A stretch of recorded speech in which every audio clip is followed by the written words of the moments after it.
여호와는 나의 목자니 내가 부족함 없으리로다.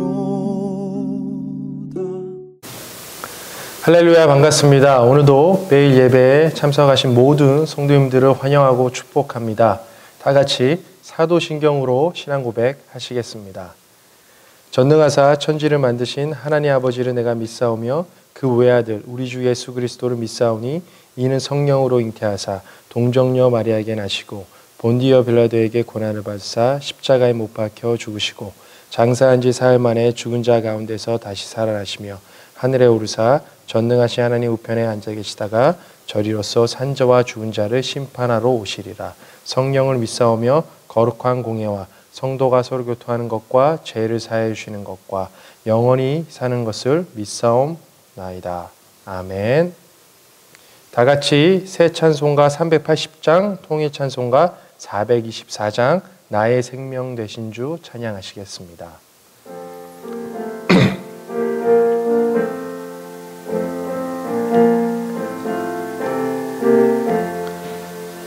나의 생명 되신 주 주님 앞에 나갑니다. 주의 흘린 보혈로 정케하사 받아주소서. 날마다 주를 찬송하겠네. 주의 사랑의 줄로 나를 굳게 잡아매소서. 괴로운 세상 지날 때 나를 인도하여 주소서. 주를 믿고 나가면 나의 길을 잃지 않겠네. 날마다 주를 찬송하겠네. 주의 사랑의 줄로 나를 굳게 잡아매소서. 세상 살아갈 때에 주를 더욱 사랑합니다. 밝고 빛난 천국에 나의 영혼 들어가겠네. 날마다 주를 찬송하겠네. 주의 사랑의 줄로 나를 굳게 잡아매소서.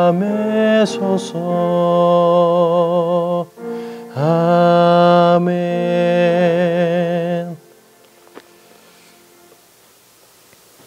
오늘 함께 보실 말씀은 역대기야 말씀이 되겠습니다. 16장 1절부터 10절까지 말씀이 되겠습니다. 오늘 함께 보실 말씀은 역대기야 16장 1절부터 10절까지 말씀이 되겠습니다. 제가 천천히 읽도록 하겠습니다. 아사 왕 제36년에 이스라엘 왕 바아사가 유다를 치러 올라와서 라마를 건축하여 사람을 유다 왕 아사에게 왕래하지 못하게 하려 한지라. 아사가 여호와의 전 곡간과 왕궁 곡간에 은금을 내어다가 다메섹에 사는 아라 왕 베나닷에게 보내며 이르되, 내 아버지와 당신의 아버지 사이에와 같이 나와 당신 사이에 약조하자. 내가 당신에게 은금을 보내노니 와서 이스라엘 왕 바아사와 세운 약조를 깨뜨려 그가 나를 떠나게 하라 하매, 베나닷이 아사 왕의 말을 듣고 그의 군대의 지휘관들을 보내어 이스라엘 성읍들을 치되 이온과 단과 아벨마임과 납달리의 모든 국고성들을 쳤더니 바아사가 듣고 라마 건축하는 일을 포기하고 그 공사를 그친지라. 아사 왕이 온 유다 무리를 거느리고 바아사가 라마를 건축하던 돌과 제목을 운반하여다가 게바와 미스바를 건축하였더라. 그때 선견자 하나니가 유다 왕 아사에게 나와서 그에게 이르되, 왕이 아랍 왕을 의지하고 왕의 하나님 여호와를 의지하지 아니하였으므로 아랍 왕의 군대가 왕의 손에서 벗어났나이다. 구스 사람과 룻 사람의 군대가 크지 아니하며 말과 병거가 심히 많지 아니하더이까. 그러나 왕이 여호와를 의지하였으므로 여호와께서 왕의 손에 넘기셨나이다. 여호와의 눈은 온 땅을 두루 감찰하사 전심으로 자기에게 향하는 자들을 위하여 능력을 베푸시나니 이 일은 왕이 망령되이 행하였은즉 이후부터는 왕에게 전쟁이 있으리라 하매. 마지막 절입니다. 아사가 노하여 선견자를 옥에 가두었더니 이는 그의 말에 크게 노하였음이며 그때에 아사가 또 백성 중에서 몇 사람을 학대하였더라. 아멘. 숭배, 기다림이라는 꽃말을 가진 국화과에 속하는 식물. 개화 시기가 8월과 9월인 노란색의 이쁜 꽃. 무엇일까요? 바로 해바라기입니다. 해바라기 하면 가장 먼저 떠오르는 것이 해를 향해 언제나 얼굴을 들고 있는 이미지일 것입니다. 인상파 예술의 대표자라고 할 수 있는 빈센트 반 고흐도 해바라기를 사랑했다고 합니다.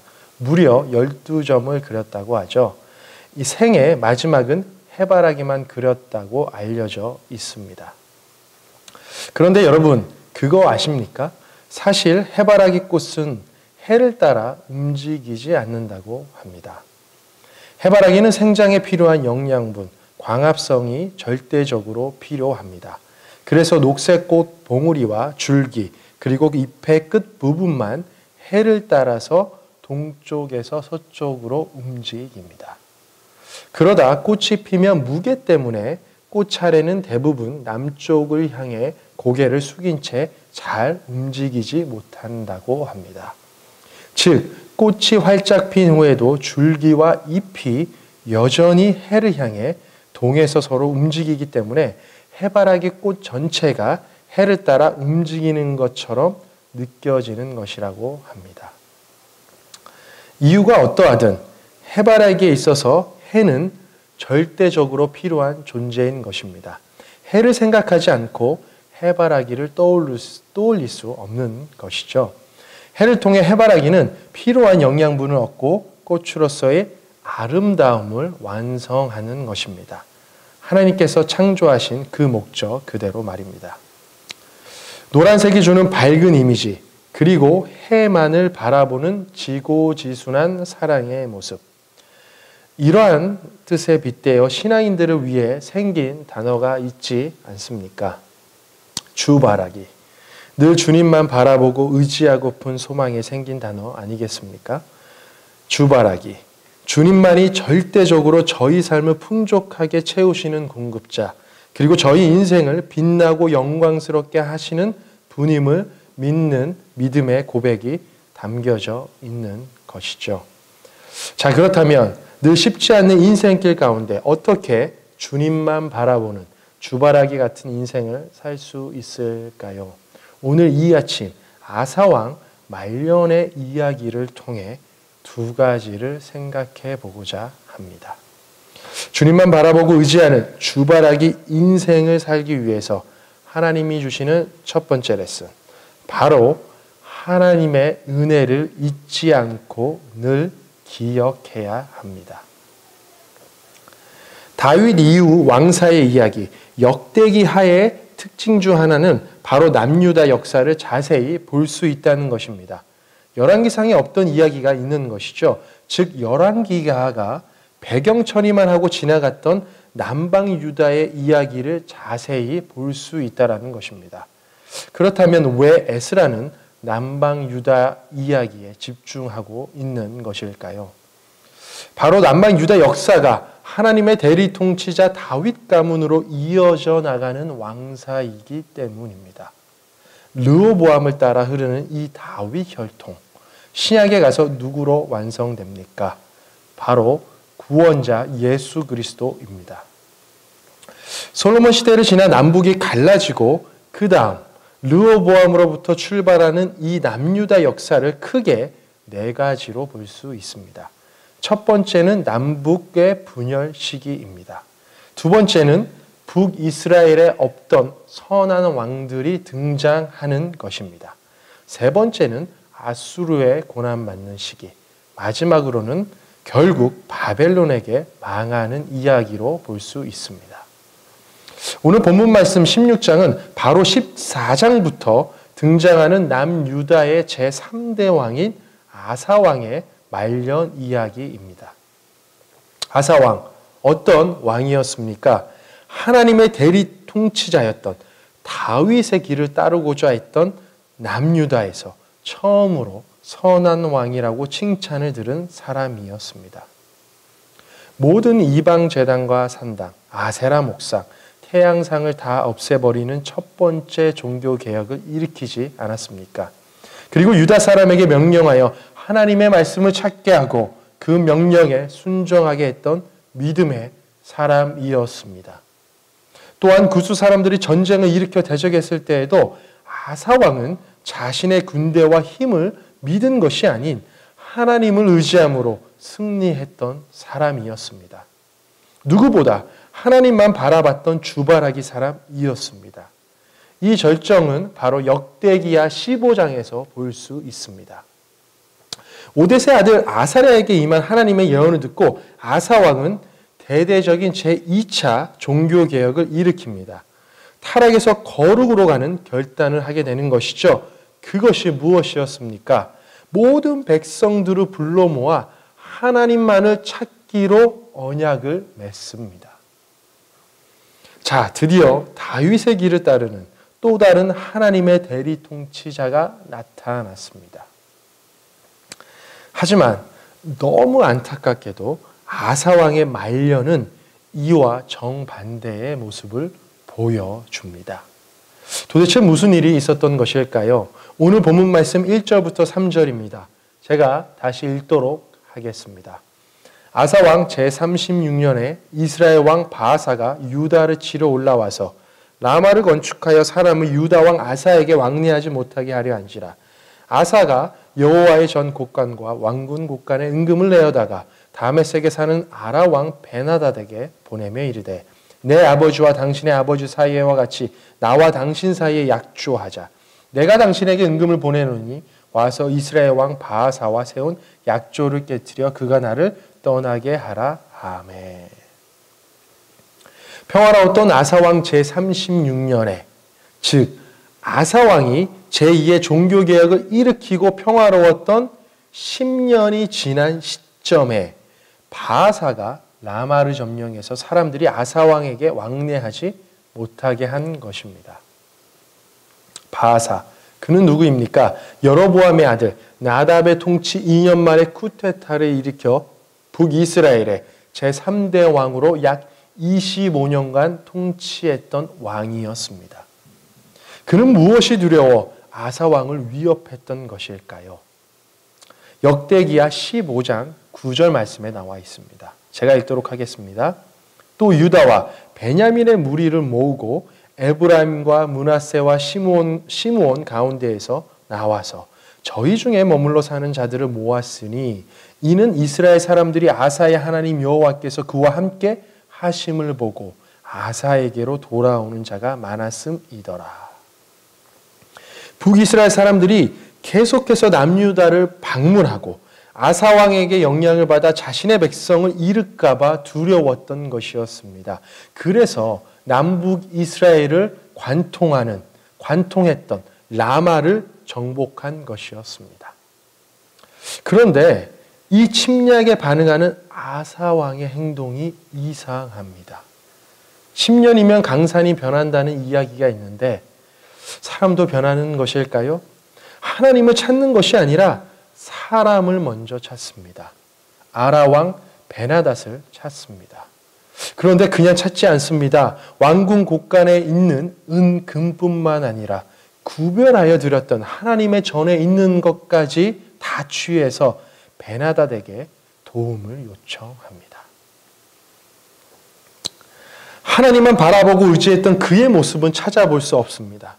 100만 대군을 이끌고 왔던 구스 사람과의 전쟁에서 그토록 하나님께 애원했던 모습, 그의 기도. 여러분 기억하십니까? 힘이 강한 자와 약한 자 사이에 도와줄 리가 주님밖에 없다는 고백. 사람이 주를 이기지 못한다는 그의 믿음의 고백. 찾아볼 수 없습니다. 그리고 하나님만을 찾기로 맺었던 언약을 잊어버리고 이제는 베나다 왕에게 당신과 나 사이의 약조를 맺고자 합니다. 여기서 쓰인 원어의 약조는 언약을 맺자라는 의미인 것입니다. 어떠한 조건을 가지면서요? 베나다 왕이 이스라엘 왕 바아사와 세운 언약을 깨트리는 조건으로 말입니다. 그런데 베나닷이 이 제안을 받아들입니다. 왜 받아들였을까요? 아사왕이 보낸 은과 금의 양이 그의 마음을 움직일 정도로 많았다는 이야기입니다. 뇌물이 엄청났다는 것이죠. 하나님 여호와의 전에 있는 것까지 다 내줬으니 베나닷 입장에서 만족스럽지 않았을까요? 여기서 아사왕은 멈추지 않습니다. 결국 베나닷이 승리하자 아사왕은 라마 주변의 성읍이었던 게바와 미스바를 요새화합니다. 본문에서는 건축했다고 기록되어 있어 새롭게 지었다라고 생각하시겠지만 사실 새롭게 지은 것이 아닌 이미 라마 성읍 주변에 있던 것들 두 개, 게바와 미스바를 다시 선택해서 다시 강하게 요새화했다라는 의미입니다. 왜 이렇게 했을까요? 바사왕을 견제하기 위해서인 것입니다. 군사적으로 철저하게 준비했다라는 것입니다. 어려움과 고난이 닥쳤을 때 주위 사람에게 도움을 요청하고 자신이 할 수 있는 최선을 다하는 것, 이것이 잘못되었다라고 말할 수 없습니다. 저희가 사는 인생에서 사람의 도움과 협력 없이 어떻게 혼자 모든 어려운 상황을 헤쳐나갈 수 있겠습니까? 그리고 각자 자신이 해야 할 일, 최선을 다해 모든 것을 철저히 준비하는 것 또한 잘한 일 아니겠습니까? 그런데 오늘 본문 말씀에 단순히 아사왕이 베나닷 왕에게 도움을 요청하고 언약을 맺었기 때문에 잘못했다고 말하고 있지 않다는 것에 저희는 주목해야 합니다. 바로 변해버린 그의 마음에 있다는 것입니다. 하나님을 찾지 않습니다. 그리고 의지하지도 않습니다. 자신의 힘을 의지하고 있는 것입니다. 삶의 우선순위가 바뀌어 버렸습니다. 어떻게 알 수 있냐고요? 바로 하나님이 보내신 선견자 하나니의 말을 통해 알 수 있습니다. 7절과 8절입니다. 제가 다시 한번 읽겠습니다. 그때의 선견자 하나니가 유다 왕 아사에게 나와서 그에게 이르되 왕이 아라 왕을 의지하고 왕의 하나님 여호와를 의지하지 아니하였으므로 아라 왕의 군대가 왕의 손에서 벗어났나이다. 구스 사람과 룻 사람의 군대가 크지 아니하며 말과 병거가 심히 많지 아니하더이까.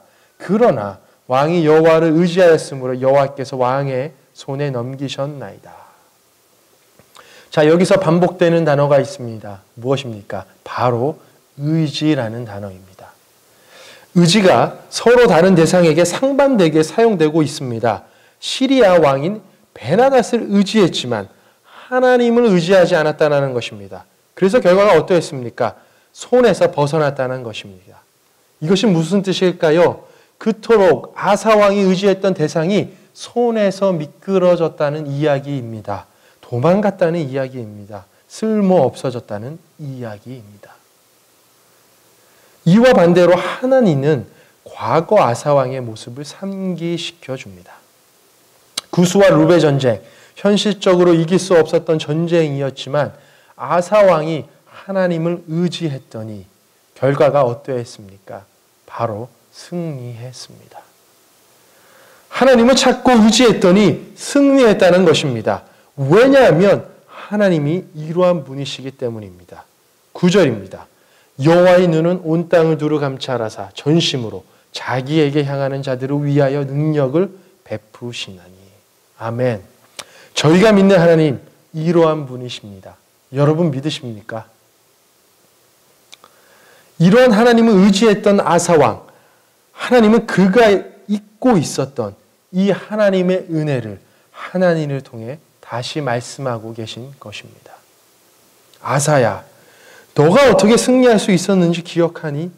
그건 바로 나만을 찾고 의지했기 때문이야.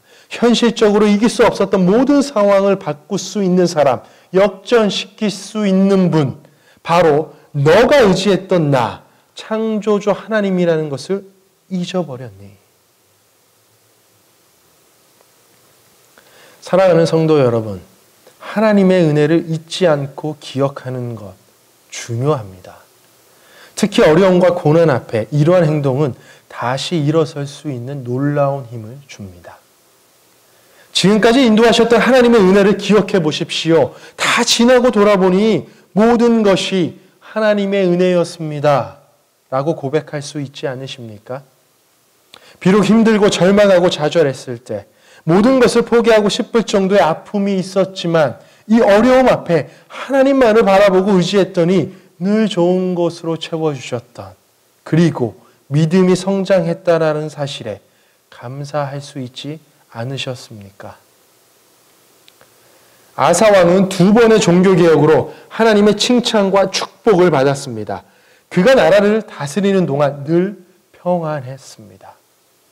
평안했던 10년 동안 그에게 무슨 일이 일어났는지 성경은 말하고 있지 않지만 간접적으로 그의 행동을 통해 하나님만 찾고 바라보았던 주바라기 신앙이 없어졌다라는 것을 보게 됩니다. 너무나 자연스럽게 그의 삶에서 의지해야 할 우선순위가 바뀌어 버렸음을 보게 되는 것입니다. 1930년대 미국의 큰 경제공황이 찾아왔을 당시 법률가 출신이자 무정부주의자였던 클래런스 대로라는 유명한 무신론자가 있었습니다. 그는 미국이 경제공황으로 흔들리자 자기의 무신론을 선전할 수 있는 좋은 기회라고 생각하였습니다. 그래서 그는 강연할 때마다 이렇게 말했다고 합니다. 여러분, 이 사태를 보십시오. 하나님이 살아계신다면 이 어려운 상황을 우리에게 주시겠습니까? 우리가 모든 것을 잃어버리고 있는 것만 보아도 분명 하나님은 없습니다. 그리고 그는 미국 정부를 비판하면서 무정부주의적인 자기의 확고한 신념을 보여주었습니다. 하루는 흑인들이 모여있던 자리에서 동일하게 무신론 강연을 했다고 합니다. 여러분, 우리는 다 잃어버렸습니다. 꿈과 재산을 잃었고 노래까지 잃어버렸습니다. 이런 상황 속에서 어떻게 다시 노래를 부를 수 있단 말입니까? 이때 갑자기 맨 뒤에 앉아있던 할머니가 손을 번쩍 들면서 이렇게 이야기했다고 합니다. 저는 노래할 수 있습니다. 그러자 그는 아니 어떻게 우리가 이 지경이 됐는데 노래할 수 있단 말입니까? 물었더니 그 할머니가 큰 소리로 이렇게 외쳤다고 합니다. 예수님 때문에 노래할 수 있습니다. 이때 놀라운 일이 벌어졌다고 합니다. 큰 소리로 외친 이 할머니를 따라서 여러 곳에서 사람들이 맞습니다. 할렐루야, 예수님 때문입니다. 라며 흑인 특유의 열정과 박수로 화답했다고 합니다. 강연장의 분위기는 하나님의 살아계심을 인정하는 사람들로 인해 은혜의 장소로 바뀌었고 클래런스 대로는 이러한 사람들의 모습에 큰 충격을 받았다고 합니다. 절망적인 경제공황 속에서 예수님 때문에 노래할 수 있다는 고백은 지금까지 자신의 삶을 돌아보았을 때 항상 좋은 길로 인도하셨던 하나님의 은혜, 필요할 때마다 늘 채워주시는 하나님에 대한 사랑에 믿음의 그 간증이 있었기 때문에 이러한 고백이 가능한 것 아니겠습니까? 코로나로 어려운 이 시기 매 순간마다 하나님께서 늘 풍족하게 채워주셨던 은혜를 잊지 않고 늘 기억하는 것 필요한 결단입니다. 그리고 이것이 다시 주님을 찾고 의지할 수 있는 힘인 줄 저는 믿습니다. 혹여나 답답하시고 어려운 여러 가지 어려움 앞에 절망에 있으시다면 과거부터 지금까지 이끄셨던 그 하나님의 은혜, 이보다 더 어려웠던 시기에 다시 일어설 수 있게 도와주셨던 그 하나님의 손길을 기억해 보시기 바랍니다. 이럴 때 다시 하나님 바라보며 의지할 수 있습니다. 주바라기 인생으로 나아갈 수 있음을 믿습니다. 이러한 결단의 은혜가 모든 성도님들에게 충만히 임하시길 기도합니다. 주님만 바라보고 의지하는 주바라기 인생을 살기 위해서 하나님이 주시는 두 번째 레슨, 바로 하나님 앞에 겸손해야 합니다. 바로 하나님 앞에 겸손해야 합니다. 오늘 본문 말씀을 보면 하나님이 얼마나 사랑의 하나님인지 보게 됩니다.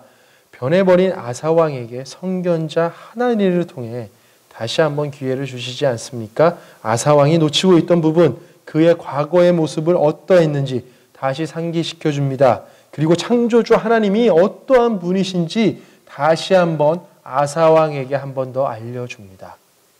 그런데 그의 반응 어떠했습니까? 10절입니다. 아사가 논하여 선견자를 옥에 가두었으니 이는 그의 말에 크게 노하였음이며 그때에 아사가 또 백성 중에서 몇 사람을 학대하였더라. 아사의 반응을 통해 저는 그토록 아사 왕이 따르고자 했던 다윗 왕과의 큰 차이점을 보게 됩니다. 밧세바를 간음하고 그의 남편이 우리아를 살인했던 큰 죄 앞에 하나님은 다시 한번 다윗에게 기회를 주셨습니다. 바로 나단 선지자를 통해 그의 죄악을 들춰내시지 않았습니까? 이때 다윗 어떻게 반응했습니까? 철저하게 회개하였습니다. 하나님 앞에 자신의 잘못을 인정하고 겸손하게 무릎 꿇었습니다. 밧세바와 간음 후 예언자 나단이 그에게 왔을 때 지은 시가 있습니다. 바로 시편 51편입니다.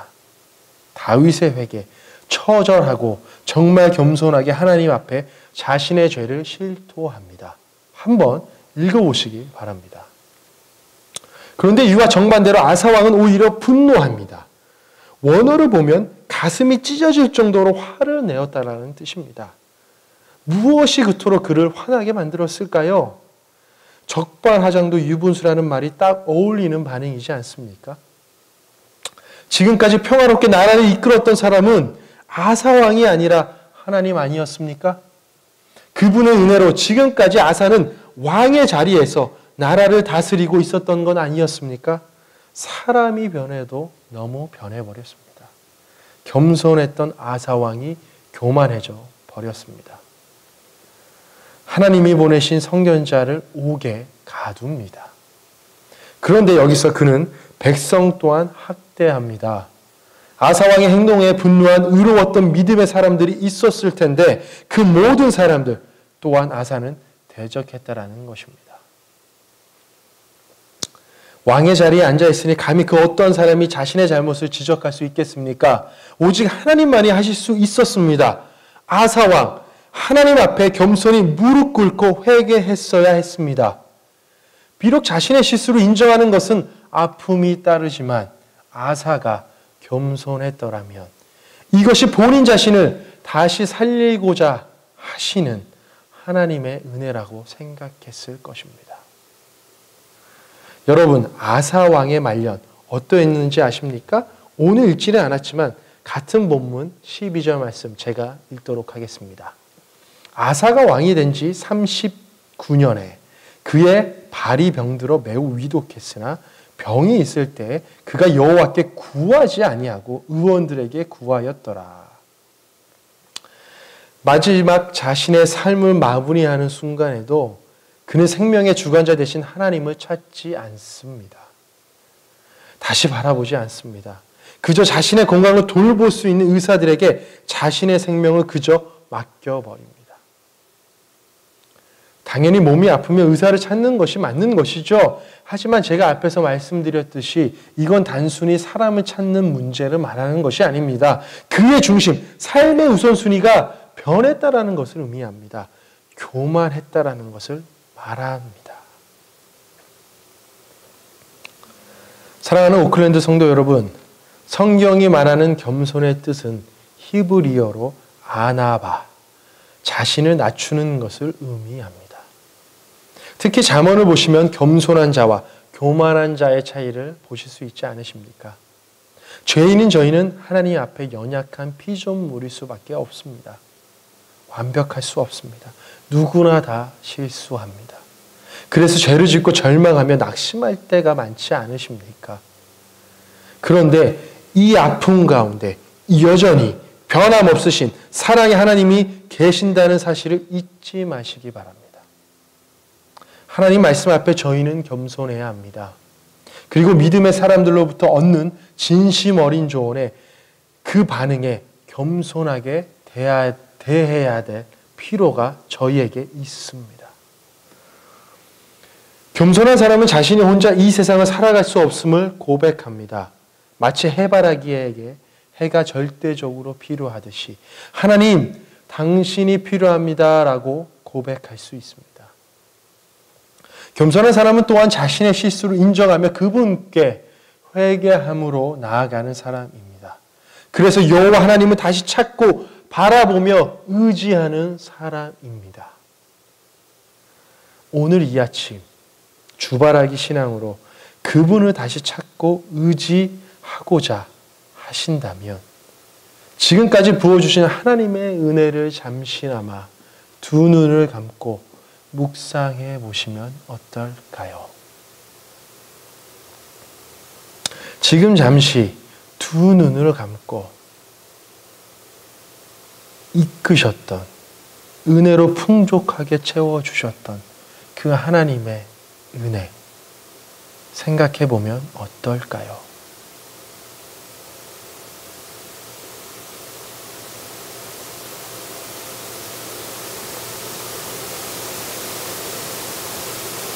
그러면 이러한 겸손의 고백을 하실 것이라 저는 믿습니다. 하나님, 모든 것이 다 하나님의 은혜였습니다. 그리고 모든 것이 다 하나님께로부터 왔음을 인정합니다. 주님이 하셨습니다. 늘 채워주시고 좋은 길로 인도해 주셔서 감사합니다. 다 같이 기도하시겠습니다. 사랑의 하나님, 지금까지 지나온 인생을 돌아보면 모든 것이 다 하나님의 은혜였음을 고백합니다. 당신의 사랑과 은혜, 그리고 인도하심이 없었다면 지금 이 자리에 없었을 것입니다. 감사합니다. 사랑합니다. 늘 넘어지고 쓰러져도 변함없는 손길로 붙잡아 주시고 괜찮다라며 격려해 주시는 하나님의 음성, 그 은혜가 있기에 다시 힘을 내 이 어려운 시기 말씀 붙잡고 기도하며 나아갑니다. 늘 새 힘으로 채워주시옵소서. 코로나로 인해 답답한 모든 생활 가운데 특히 평안으로 이끌어 주셔서 이 시간 더욱 주님과 교제하며 당신의 마음에 합한 자로 살아갈 수 있도록 인도하여 주시옵소서. 감사합니다. 예수님의 이름으로 기도하였습니다. 아멘. 다 같이 주기도문으로 예배를 마치시겠습니다. 하늘에 계신 우리 아버지여, 이름이 거룩히 여김을 받으시오며 나라의 임하옵시며 뜻이 하늘에서 이룬 것 같이 땅에서도 이루어지이다. 오늘날 우리에게 일용할 양식을 주옵시고 우리가 우리에게 죄진 자를 사하여 준 것 같이 우리 죄를 사하여 주옵시고 우리를 시험에 들게 하지 마옵시고 다만 악에서 구하옵소서. 나라와 권세와 영광이 아버지께 영원히 있사옵나이다. 아멘. 오늘도 변함없이 예배 참석해 주셔서 감사합니다. 벌써 8월이 지나가고 있습니다. 코로나로 인해 집에 머물러 계신 시간이 벌써 5개월이 다가오고 있습니다. 많이 답답하시죠? 하지만 이 시간 동안 안에 주님과 깊은 교제하시길 기도하겠습니다. 그리고 평안하시고 건강하시길 늘 기도하겠습니다. 힘내시길 바랍니다. 감사합니다. 여호와는 나의 목자니 내가 부족함 없으리로다.